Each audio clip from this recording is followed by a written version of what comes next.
నమస్తే, welcome to ANN. నేను మీ లక్ష్మీనాగ్ నరహరి శెట్టి. మనసు గతి ఇంతే, మనిషి బ్రతుకింతే, మనసున్న మనిషికి బుద్ధి లేదంతే. ఏంటి బుద్ధి లేదని నేనేదో పాటను మార్చేశారని అనుకుంటున్నారా? అంటే ఒక్కొక్క మనిషికి ఒక్కో రకంగా ఉంటుంది. ఇలాంటి వేపకాయంత వెర్రి జనాలకి ఉంటుంది అంటకి ఉదాహరణలు కోకొల్లలుగా ఉన్నాయి. ఏం చేస్తాం మరి? ప్రతి పుర్రికి ఒక బుద్ధి ఉంటుంది అనేది మనకి ఒక నానుడు ఉంది.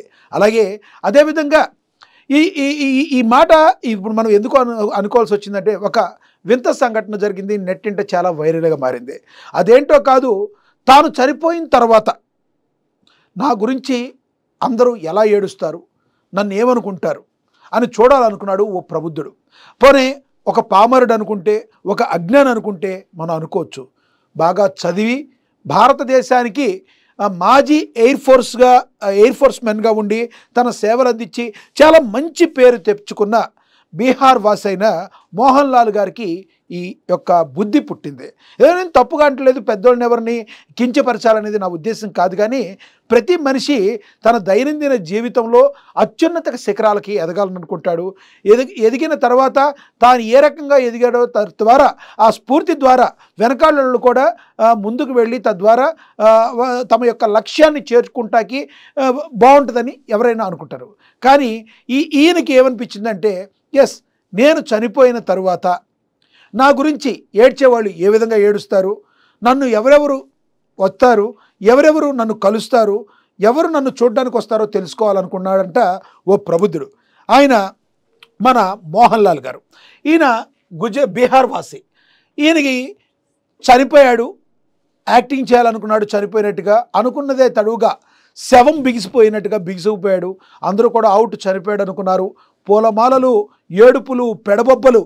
ఇక పాడ మీద ఎక్కి అంతిమ సంస్కారాలు జరుగుతాయి తీసుకెళ్లే క్రమంలో ఒక్కసారిగా కళ్ళు తెరిచి లేచి కూర్చున్నాడు. కొంతమంది అయితే ఎటువంటి పారిపోయిన పరిస్థితి, కొంతమంది అయితే ఏం జరుగుతుందో ఏమో తెలవని పరిస్థితి. ఆ తర్వాత తాపీగా లేచిన తర్వాత ఈయన చెప్పాడు, ఇది పరిస్థితి, ఈ రకంగా నన్ను ఎవరైతే ఏమనుకుంటున్నారో ఒక్కసారి చూడాలనుకున్నా, నా కోసం వచ్చేవాళ్ళు ఎవరు, నా కోసం ఏడ్చేవాళ్ళు ఎవరని చూడాలనుకున్నానని చెప్పి మరి మోహన్ లాల్ అయితే చెప్పడం జరిగింది. ఇదైతే ప్రజెంట్ నెట్టింట అయితే వైరల్గా మారింది. కానీ నెటిజన్లు అయితే రకరకాలుగా స్పందిస్తున్నారు. ఎక్కువ దీని గురించి కరెక్ట్గా పాజిటివ్గా కంటే కూడా అందరూ నవ్వులతో, మీమ్స్తో, ఇక చిప్పు పోయింది, లేదంటే ఎర్రగడ్డలో ఉండాల్సిన వాడు ఇక్కడ ఉన్నాడు ఏంటని రకరకాలుగా కామెంట్లు అయితే చేస్తున్నారు. ఎందుకంటే ప్రతి మనిషి తను చనిపోయిన తర్వాత ప్రతి మనిషికి, ఏ మనిషికైనా కూడా ఒక ఉత్సుకత అయితే ఉంటుంది. ఏమని 100% నా గురించి ప్రతి మనిషి ఏమనుకుంటున్నాడో, నేను మంచిగా ఉండాలని ఉంటుంది. కానీ ఎదుటోళ్ళ మనసుల్లో ఏమనుకుంటున్నారో తెలుసుకోవాలనుకుంటే చాలా ఇబ్బంది పడిపోతాం. ఎందుకంటే మనిషే అంతా డ్రామాగా తయారైపోయిన రోజు. ముఖానికి రంగు పూసుకుని, లేదంటే నవ్వుకి ఫేస్కి నవ్వు పూసుకుని మాట్లాడే మాటలు ఎక్కువగా ఉన్న రోజులు ఇవి. ఇలాంటి టైంలో ఎదుటి మనిషి మనసుల్లో ఏమనుకుంటున్నాడో, లేదంటే నేను చనిపోయిన తర్వాత నా గురించి ఏమనుకుంటున్నారో తెలుసుకోవాలంటే దానంతా అమాయకత్వం ఇంకేమైనా ఉంటుందంటారా? కానీ మరి మోహన్ లాల్ గారికి ఎందుకు అలా అనిపించిందో కానీ ఆయన తను చనిపోయిన తర్వాత నా గురించి వచ్చేవాళ్ళు ఎవరు, నా గురించి ఏడ్చేవాళ్ళు ఎవరు తెలుసుకోవాలనుకున్నాడు. భిన్నాభిప్రాయాలు అయితే వ్యక్తమవుతున్నాయి. 100% ఇది పిచ్చండి, ఇది పిచ్చి పరాకాష్ఠకు చేరిపోయిందని రకరకాల కామెంట్స్ అయితే చేస్తున్నారు.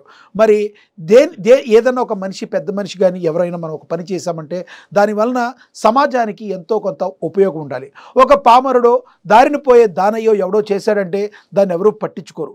కానీ ఒక సెలబ్రిటీగా ఉండో, లేదంటే ఒక మంచి పేరు సంపాదించుకున్న వ్యక్తో ఒక రకమైన పని చేస్తే దాన్ని చూసి ఎవరైనా నేర్చుకునే విధంగా ఉండాలి. కానీ ఇలా అపహాస్యం పాలయ్యేటట్టు ఉండకూడదని పెద్ద పెద్ద వాళ్ళందరూ కూడా చెప్తున్న పరిస్థితి.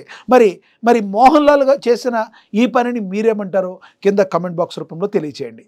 నమస్తే.